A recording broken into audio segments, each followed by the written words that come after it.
है, हर खबर के आगे जिंदा है, जेलों में जाके जिंदा है, जेलों में जाके जिंदा है, गोले भी खाके जिंदा है, इस मुल्क की खातिर जिंदा है, आमीन की खातिर जिंदा है, अपने हक की खातिर जिंदा है, अनवर की सूरत जिंदा है, आबिद की सूरत जिंदा है, अफजल की सूरत जिंदा है। गुम्मन की सूरत। अब मैं दरख्वास्त करूंगा हमारे कायद, हमारे लीडर जो दिन रात सहाफ़ियों के हकूक़ की जंग लड़ रहे हैं, Pakistan federal union of journalist के सदर जनाब अफजल भट्ट साहब से कि वो आएँ और अपने ख्यालात का इजहार करें। जनाब अफजल भट्ट से कदम बढ़ाओ, हम तुम्हारे साथ हैं, अफजल भट्ट कदम बढ़ाओ, हम तुम्हारे साथ हैं। तेज हो, तेज हो, जदोजहद तेज हो, तेज हो, तेज हो, जदोजहद तेज हो, तेज हो, तेज हो। जदोजहद तेज हो। बिस्मिल्लाहिर्रहमानिर्रहीम। आज Pakistan federal union of journalist की अपील पर खैबर से कराची तक तमाम शहरों में यौम स्याह मनाने वाले अपने साथियों का शुक्रिया अदा करता हूँ कि जिन्होंने इस हंगामी काल पर लब्बैक कहते हुए आज ये साबित किया है कि पाकिस्तान के मीडिया वर्कर और जर्नलिस्टों ने ना कभी पहले प्रेस फ्रीडम पर को कम्प्रोमाइज़ किया है, ना अब करेंगे। अजीज़ दोस्तों, आज की यौम स्याह की काल देने का मकसद क्या था कि मौजूदा हुकूमत के 10 माह के दौरान अगर आप कैलकुलेट करें कि जर्नलिस्टों के खिलाफ जितने बोगस मुकदमात इन 10 माह में दर्ज किए गए, माजी में किसी हुकूमत में 5-5 साल भी इसकी मिसाल नहीं मिलती। मौजूदा हुकूमत के 10 माह के दौरान मुख्तलिफ टीवी चैनल्स को पैमरा के जरिए जितने नोटिस जारी किए गए, गुज़श्ता किसी हुकूमत के 5 साल दौर में उसकी मिसाल नहीं मिलती। इसलिए हम ये समझते हैं कि मौजूदा हुकूमत ने पैमरा और FIA को जिस तरह टूल के तौर पर इस्तेमाल करने का सिलसिला शुरू कर रखा है, इसका रास्ता रोकने के लिए अब हमारे पास जद्दोजहद के अलावा कोई रास्ता नहीं बचा था। कानून का गैर कानूनी इस्तेमाल, कानून का गैर कानूनी इस्तेमाल, कानून का गैर कानूनी इस्तेमाल। अजीज दोस्तों, इस काल देने से पहले हमने वफाकी हुकूमत का कोई ऐसा दरवाज़ा नहीं छोड़ा जिस पर दस्तक न दी हो। जब उनको उनके वादे याद दिलाने की कोशिश न की हो। क्या आप सब ने सुना कि जब PFUJ ने इस्लामाबाद हाई कोर्ट में पेका तरमीमी आर्डिनेंस के खिलाफ पिटीशन फाइल की, तो वहाँ हेयरिंग के दौरान मौजूदा वफाकी वज़ीर इत्तलाआत और नशरियात मरियम औरंगज़ेब साहबा PMLN की जानिब से एक पिटीशन लेकर उसी अदालत में गई। पाकिस्तान पीपल पार्टी की जानिब से फरहतुल्लाह बाबर साहब वही पिटीशन लेकर उसी अदालत में गए, लेकिन इस्लामाबाद हाई कोर्ट के चीफ जस्टिस अतर मिनल्ला साहब ने PFJ की पिटीशन इंटरटेन की, लेकिन इन दोनों सियासी जमातों से कहा कि आप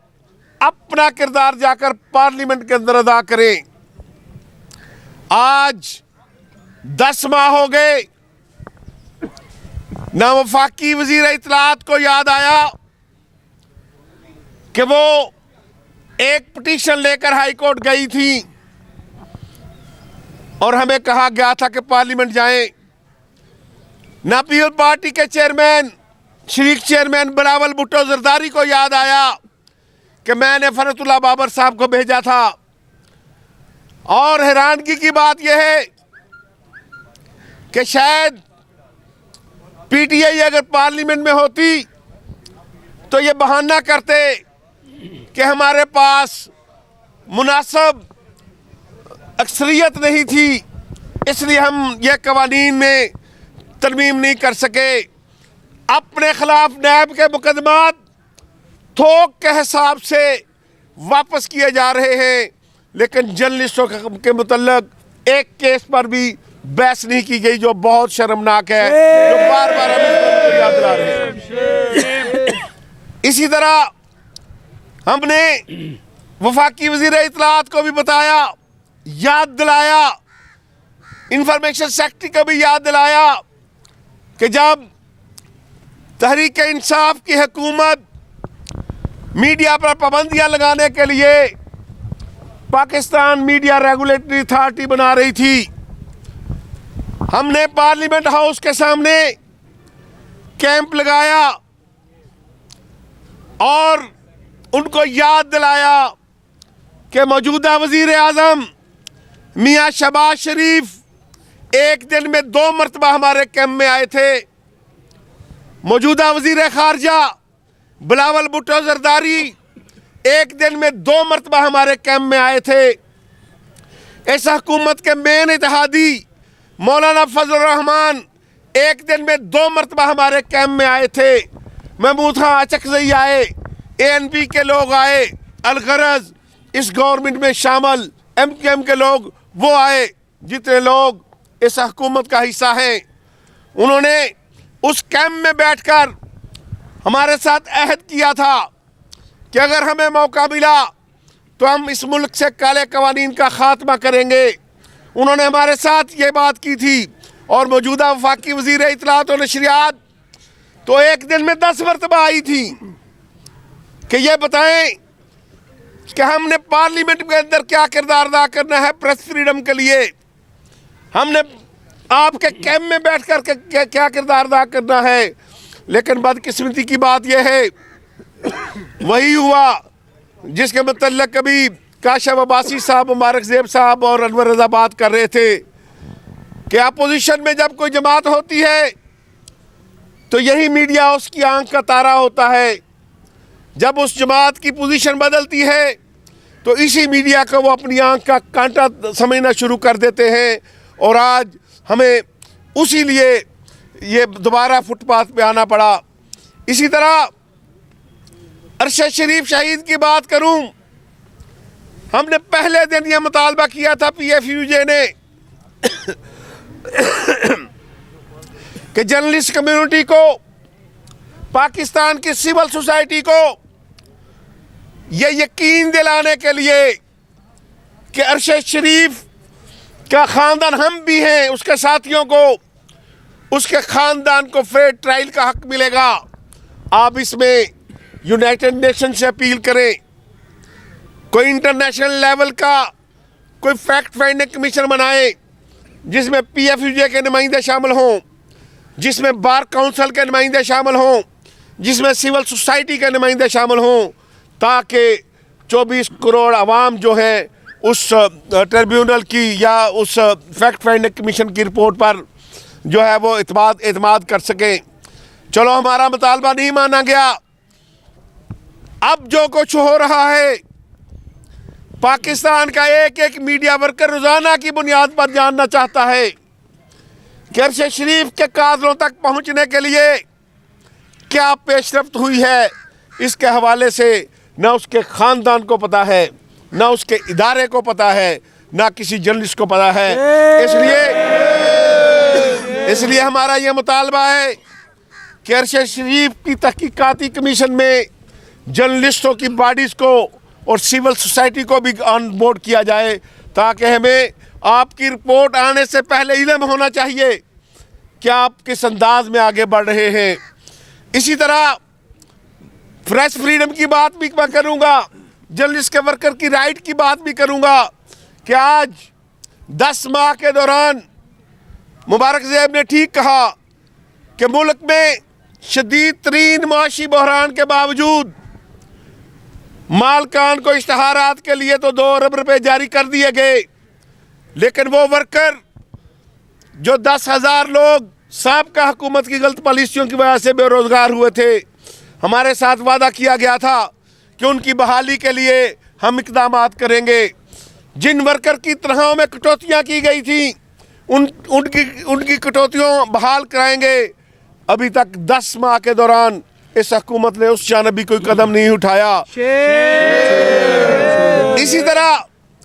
पाकिस्तान की तारीख में पहली मर्तबा किसी टीवी चैनल के एक जिम्मेदार आदमी को एक सियासी जमात के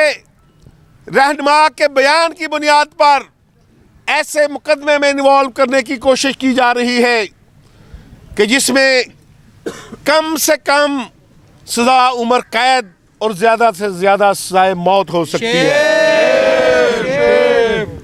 हम इमाद यूसुफ के लिए थाने में गए, तहकीकाती अफसर से मिले, उससे गुजारिश की। अभी लास्ट जो हियरिंग थी, मैंने जज साहब के सामने भी ये इस्तदा रखी कि अगर हो सकता है कि वो तफ्तीशी अफसर कत्ल के मुकदमात की बहुत अच्छी तफ्तीश का माहिर हो सकता है उसके क्रेडिट में बहुत सी डकैतियों की तफ्तीश की हो, बम ब्लास्ट के मुल्ज़िम पकड़े हों, लेकिन एक खबर के मुतल्लक किसी के गुनाहगार या बेगुनाह होने का तयन वो कैसे कर सकता है। इसलिए हमने उस वक्त भी तफ्तीशी अफसर से कहा था कि ये प्योरली जर्नलिस्टिक इशू है, आप ARY को छोड़ दें, मुल्क के कोई टॉप के चैनल के 5 डायरेक्टर न्यूज़ साहबान को बुला लें, उनसे ओपिनियन लें, क्योंकि इस मुकदमे के बाद ठीक कहा काशिफ अब्बासी ने कि इमाद यूसुफ के खिलाफ अगर फर्द जुर्म आयद होती है तो ये आखिरी नहीं पहला केस होगा। उसके बाद किसी न्यूज़ एंकर के प्रोग्राम में किसी मेहमान ने कोई बात कर दी, किसी एंकर का प्रोग्राम पसंद ना आया, किसी रिपोर्टर ने किसी शॉट ले लिया, वो पसंद ना आया, तो फिर जो फंदा इमाद यूसुफ के गले के लिए तैयार किया जा रहा है, जुल्म के ज़ाब्ते हम नहीं मानते, जुल्म के ज़ाब्ते हम नहीं मानते, जुल्म के ज़ाब्ते, जो फंदा आज इमाद यूसुफ के गले के लिए तैयार किया जा रहा है, वो फंदा कल किसी रिपोर्टर के गले में फिट हो सकता है, किसी न्यूज़ एंकर के गले में फिट हो सकता है, किसी एंकर पर्सन या डायरेक्टर न्यूज़ के गले में फिट हो सकता है। इसलिए हमने अब भी IG इस्लामाबाद से ये अपील की है कि पहले जो उसे तफ्तीश में शामिल होने का मौका नहीं दिया गया इमाद यूसुफ को, हमने दरख्वास्त की है कि असर-ए-नौ तफ्तीश का हक जो है वो पाकिस्तान में कत्ल के मुल्ज़िम को दिया जाता है। असर-ए-नौ तफ्तीश का हक पाकिस्तान का हर शहरी को पाकिस्तान का आइन देता है। हम कोई रियायत नहीं मांग रहे, हम इमाद यूसुफ के लिए वही हक मांग रहे हैं जो पाकिस्तान का आइन हर शहरी को देता है कि इस केस की असर-ए-नौ तफ्तीश करके इमाद यूसुफ के मामले में जो भी आप समझते हैं कि मीडिया पर्सन जो हैं, एंकर पर्सन हैं, डायरेक्टर न्यूज़ साहबान हैं, उनको बुलाएं, उनकी स्टेटमेंट रिकॉर्ड करें, उनसे पूछें कि इसमें क्या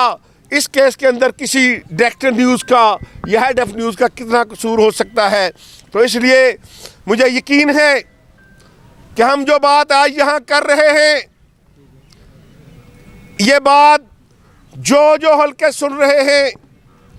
वो हमारी इस मुतालबे को पजीराई बख्शते हुए इमाद यूसुफ को असर तफ्तीश का हक ज़रूर देंगे। इसी तरह चंद रोज़ कबल इस हुकूमत ने एक और नया काम किया। एक जर्नलिस्ट को,